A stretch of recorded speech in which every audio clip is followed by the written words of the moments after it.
Hi అండు. Welcome to Roshini Ganesh vlogs అండి. ఏంటండి బాబు అసలేంటి?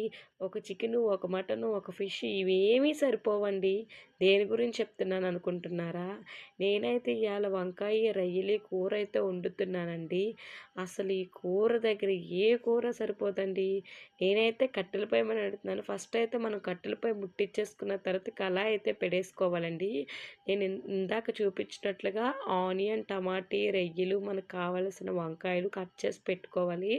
స్టవ్ మీద అయితే సిమ్‌లో పెట్టి మనం కట్ చేసుకోగలం. ఇక్కడ అలా అవ్వదండి. చూసారు కదా మంట చాలా గట్టిగా తగులుతుంది. కళాయి హీట్ అయిన వెంటనే మనం ఆయిల్ అయితే ఏసుకోవాలి. వెంటనే ఏసుకోవాలండి. ఎందుకంటే ఆయిల్ కూడా బేగానే మరిగిపోతది. ఆయిల్ మరిగిపోయిందండి. ఇప్పుడైతే మనం ఆనియన్, చిల్లీ ఏసేసుకోవాలి. అది కూడా చాలా ఈజీగా ఎగిపోతుందండి. చూస్తే మీరు పక్కన కూడా రైస్ పెట్టాను నేను. మంట చూసారు కదా ఎంత గట్టిగా తగులుతుందో. వీడియో చేసేటప్పుడు ఎండ కూడా తగిలిందండి బాబు. అస్సలు ఎండకైతే పొయ్యి దగ్గర వంట అయితే చెయ్యలేమండి బాబు. కాకపోతే వీడియో కోసం నేను చేయాల్సొస్తుంది. చూసారు కదా ఆనియన్ అయితే మనం వేగించుకోవాలండి. ఆనియన్ కూడా చాలా బేగా వేగిపోతది. ఎందుకంటే మంట మీకు బాగా గుర్తుపెట్టుకోవాల్సింది ఏంటంటే స్టవ్ మీద కన్నా పొయ్యి మీద వంట బేగా అయిపోతది. కట్టెలు బాగా మంచివి ఉండాలే గానీ కర్రీ అయితే బేగా చేసేయగలము. ఆనియన్ చూసారు కదా వెంటనే ఏగిపోయింది. నేను సాల్ట్ కూడా యూజ్ చేయకుండానే ఏగిపోయిందండి. చూసారు కదా ఎలా అయితే ఏగిపోయిందో. ఆనియన్ బాగా ఏగిపోయిన తర్వాత మనకు కావలసిన వంకాయలు ఏసుకోవాలండి. వంకాయలు కూడా ఏసుకొని మనమైతే వంకాయ ఏసుకొని వేగించుకోవాలి బాగా. చూస్తున్నారు కదా అసలు ఈ కూర అమృతం అంటారు కదా, అమృతమే ఈ కూర ఏమో అనిపించేంత టేస్ట్గా ఉందండి బాబు. నిజంగా బాబు ఇలాంటి కూరలు వండుకుంటే మనకి చిక్కుళ్ళు మటలు ఎందుకండి, వెజ్లోనే చిన్న రొయ్యలు కలుపుకుంటే సూపర్ టేస్ట్ అండి. నేనైతే మాకైతే కర్రీలో బంగాళదుంప ఉంటే మా పిల్లలైతే కొంచెం తింటారు. నేను ఒక పొటాటో కూడా కోసి వేసాను. మీరైతే స్కిప్ కావాలంటే వేసుకుంటే టేస్ట్ బాగుంటుంది. లేదు అంటే వంకాయ, రొయ్యలు మాత్రమే వేసుకోండి. చూసారు కదా వంకాయ, బంగాళదుంప అయితే చాలా వరకు ఫ్రై అయ్యింది కొంచెం. వెంటనే నేనైతే పైన రొయ్యలు వేసానండి. మీకు అక్కడ కనిపిస్తుందో లేదో చూసారు కదా నేనైతే రొయ్యలు కూడా వేసాను. ఆ 3 ఫ్రై అయిన తర్వాత 2 టమోటాలు అయితే కోసుకొని వేసుకున్నాను అనమాట. చూసారు కదా ఆ టమోటాల మీద చిన్నది సాల్ట్ వేసుకుంటే అదైతే పేస్ట్ లాగా అయిపోతుందండి.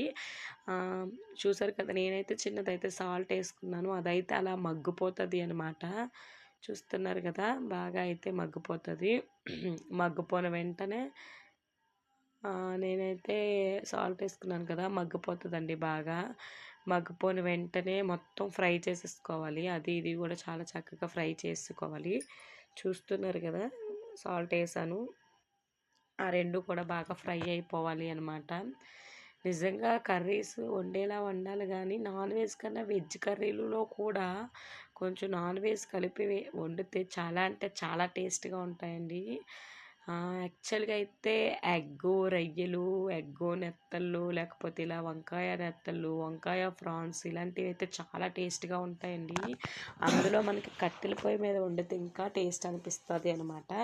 చూస్తున్నారు కదా అన్నీ కూడా బాగా ఫ్రై అయిపోయి టమాటోతో పాటు అన్నీ ఫ్రై అయిపోయి ఇప్పుడైతే నేనైతే ఈ కర్రీకి కావాల్సిన మెయిన్ ఇంగ్రీడియం రొయ్యలు అయితే బాగా శుభ్రంగా కడుక్కోవాలండి. వెండి కదా ఇసుకలు అది ఉంటాయి.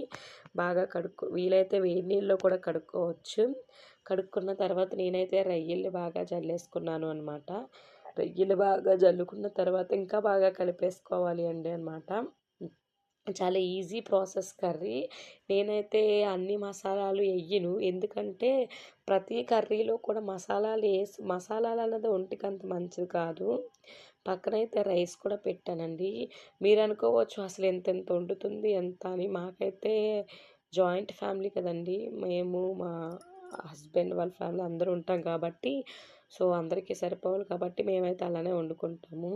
ఇందులో అయితే నేను లాస్ట్గా ఇంకా కొంచెం ఎంత సాల్ట్ పడుతుందో అంత సాల్టు కారం కూడా వేసేసుకుంటున్నాను. ఒకటి బాగా గుర్తుపెట్టుకోండి, ఏ కర్రీ అయినా ఈ కర్రీ అనే కాదండి, ఏ కర్రీ అయినా కూడా సాల్టు కారం వేసుకున్న తరువాత కూడా 1, 2 నిమిషాలు వేగించుకోవాలి. ఆ కారం స్మెల్ అంతా కూడా వేగించేటప్పుడే పోవాలి అనమాట. చూస్తున్నారు కదా! వాయిస్ ఓవర్ ఇచ్చేటప్పుడైతే దగ్గు సౌండ్ వినిపిస్తుంది. మా బాబుకైతే నేను ఈ వీడియోకి వాయిస్ ఓవర్ ఇచ్చినప్పుడు బాగా దగ్గైతే వచ్చింది. అందువల్ల కొంచెం అడ్జస్ట్ అవ్వండి. నేను చిన్న పిల్లలతో ఉన్నప్పుడు ఇవన్నీ కామన్ అనమాట. చూసారు కదా! కర్రీలో అయితే మనము వాటర్ అయితే ఏసుకోవాలి. వాటర్ ఏసుకున్న తర్వాత ఒక 2 మినిట్స్ పాటు అయితే ఉంచుకోవాలి అనమాట. చూసారు కదా! దగ్గరైతే అయిపోయింది. దగ్గర అయిన వెంటనే మనమైతే కొత్తిమీర జల్లేసుకుందాము. చూసారు కదా! చాలా ఈజీగా రెడీ అయిపోయింది కర్రీ. కానీ చేయడానికి ఎంత ఈజీగా ఉందో తినడానికి కూడా అంత టేస్టీగా ఉందండి బాబు. అస్సలు నాకు ఈ కర్రీ ఆ రోజు నిజంగా మళ్ళీ ఇంకొకసారి వెంటనే వండేసుకోవాలి అనిపించేంత టేస్టీగా ఉంది. మళ్ళీ కూడా ఇంకొకసారి ఈ ప్రాసెస్ సేమ్ వంకాయలు తెప్పించుకొని మళ్ళీ కూడా కర్రీ వండుకొని తినాలండి. ఇప్పుడైతే నేను కర్రీ అయితే దించేసాను. మనమైతే ఇలాగా కట్టెల పొయ్యి మీద దానికంతా మసంటిపోద్ది. వేరే గిన్నెలో అయితే షిఫ్ట్ చేసేసుకున్నాను.